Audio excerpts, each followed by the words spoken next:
नमस्ते। आप सभी का हमारे YouTube चैनल पे बहुत बहुत स्वागत है।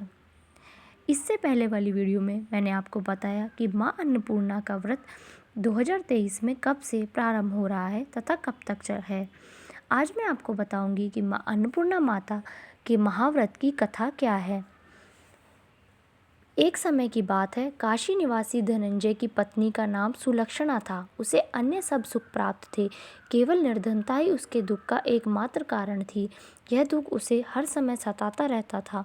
एक दिन सुलक्षणा पति से बोली, स्वामी आप कुछ उद्यम करो तो काम चले। इस प्रकार कब तक काम चलेगा। सुलक्षणा की बात धनंजय के मन में बैठ गई और वह उसी दिन विश्वनाथ शंकर जी को प्रसन्न करने के लिए बैठ गया और कहने लगा, हे देवादिदेव विश्वेश्वर, मुझे पूजा पाठ कुछ आता नहीं है, केवल आपके भरोसे बैठा हूँ।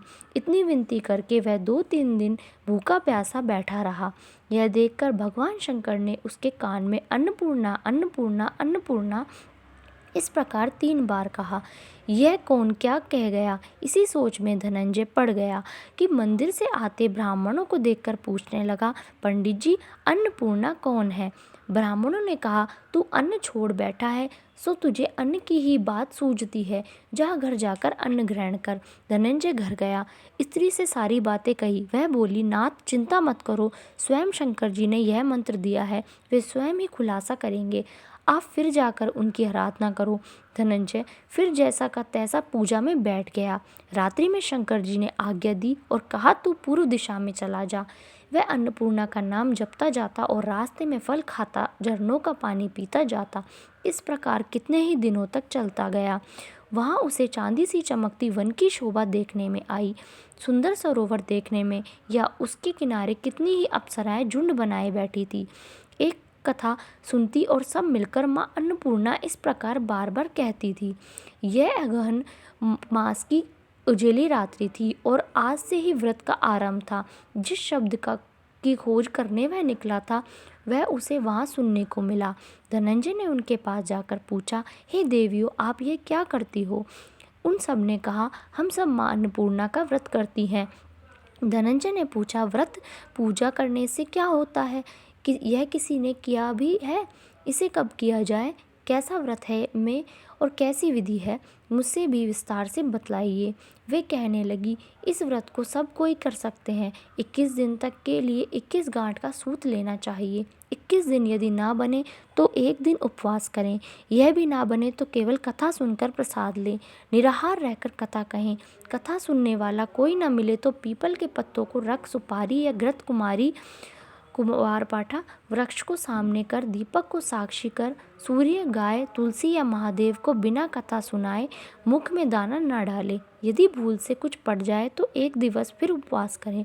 व्रत के दिन क्रोध ना करें, झूठ ना बोलें। धनंजय बोला, इस व्रत के करने से क्या होगा।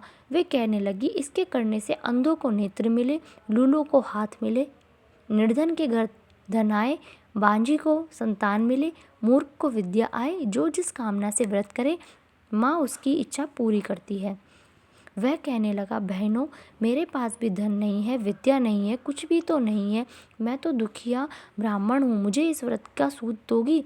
हाँ भाई, तेरा कल्याण हो, हम तुम्हें अवश्य देंगी, ले इस व्रत का मंगल सूत ले। धनंजय ने व्रत किया। व्रत पूरा हुआ तभी सरोवर में से 21 खंड की सुवर्ण सीढ़ी हीरा मोती जड़ी हुई प्रकट हुई।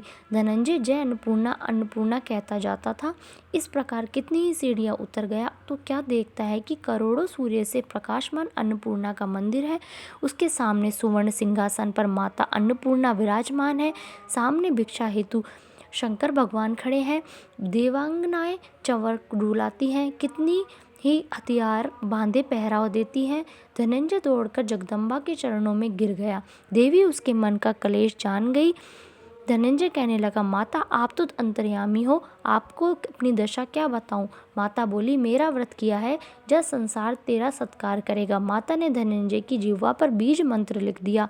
अब तो उसके रोम रोम में विद्या प्रकट हो गई। इतने में क्या देखता है कि वह काशी विश्वनाथ के मंदिर में खड़ा है। माँ का वरदान ले धनंजय घर आया। सुलक्षणा से सब बात कही। माता जी की कृपा से उसके घर में संपत्ति उमड़ने लगी। छोटा सा घर बहुत बड़ा गिना जाने लगा। जैसे शहद के छत्ते से मक्खियाँ जमा होती हैं, उसी प्रकार अनेक सगे संबंधी आकर उसकी बड़ाई करने लगे, कहने लगे इतना धन और इतना बड़ा घर, सुंदर संतान नहीं तो इस कमाई का कौन भोग करेगा। सुलक्षणा से संतान नहीं है, इसलिए तुम दूसरा विवाह करो। अनिच्छा होते हुए भी धनंजय को दूसरा विवाह करना पड़ा और सती सुलक्षणा को सौत का दुख उठाना पड़ा। इस प्रकार दिन बीतते गए। फिर अगहन मास आया।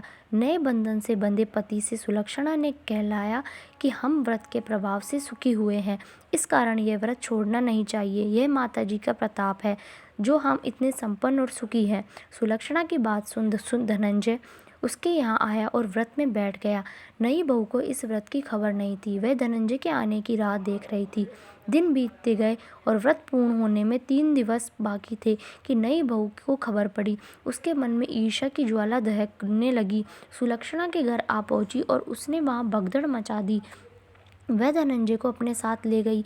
नए घर में धनंजय को थोड़ी देर के लिए निंद्रा ने दबाया। इसी समय नई बहू ने उसका व्रत का सूत तोड़कर आग में फेंक दिया। अब तो माताजी का कोप जाग गया। घर में अकस्मात आग लग गई। सब कुछ जलकर खाक हो गया। सुलक्षणा जान गई और पति को फिर अपने घर ले आई। नई बहू रूठ कर पिता के घर जा बैठी। पति को परमेश्वर मानने वाली सुलक्षणा बोली, नाथ घबराना नहीं, माता जी की कृपा अलौकिक है। पुत्र को पुत्र हो जाता है पर माता को माता नहीं होती। अब आप श्रद्धा और भक्ति से आराधना शुरू करो, वे जरूर हमारा कल्याण करेंगी। धनंजय फिर माता के पीछे पड़ गया। फिर वही सरोवर सीढ़ी प्रकट हुई, उसमें माँ अन्नपूर्णा कहकर वह उतर गया। वहाँ जा माता जी के चरणों में रुदन करने लगा। माता प्रसन्न हो बोली, यह मेरी स्वर्ण की मूर्ति ले, उसकी पूजा करना, तू फिर सुखी हो जाएगा। जा, तुझे मेरा आशीर्वाद है। तेरी स्त्री सुलक्षणा ने श्रद्धा से मेरा व्रत किया है, मैंने पुत्र दिया है। धनंजय ने आंखें खोली तो खुद को काशी विश्वनाथ के मंदिर में खड़ा पाया।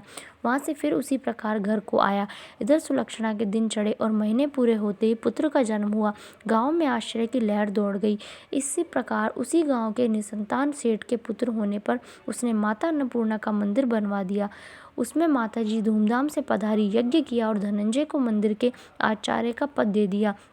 जीविका के लिए मंदिर की दक्षिणा और रहने के लिए बड़ा सुंदर सा भवन दिया। धनंजय स्त्री पुत्र सहित वहां रहने लगा। माता जी के चढ़ावे में भरपूर आमदनी होने लगी। उधर नई बहू के पिता के घर डाका पड़ा, सब लूट गया। वे भीख मांगकर पेट भरने लगे। सुलक्षणा ने यह सुना तो उन्हें बुला भेजा, अलग घर में रख लिया और उनके अन्न वस्त्र का प्रबंध कर दिया। धनंजय, सुलक्षणा और उसका पुत्र माता जी की कृपा से आनंद से रहने लगे। माता जी ने जैसे इनके भंडार भरे वैसे सबके भंडार भरे। धन्यवाद। इस वीडियो में बस इतना ही। यदि आपको मेरी वीडियोस अच्छी लगे तो प्लीज़ उन्हें लाइक कीजिए, शेयर कीजिए और मेरे चैनल को सब्सक्राइब कीजिए।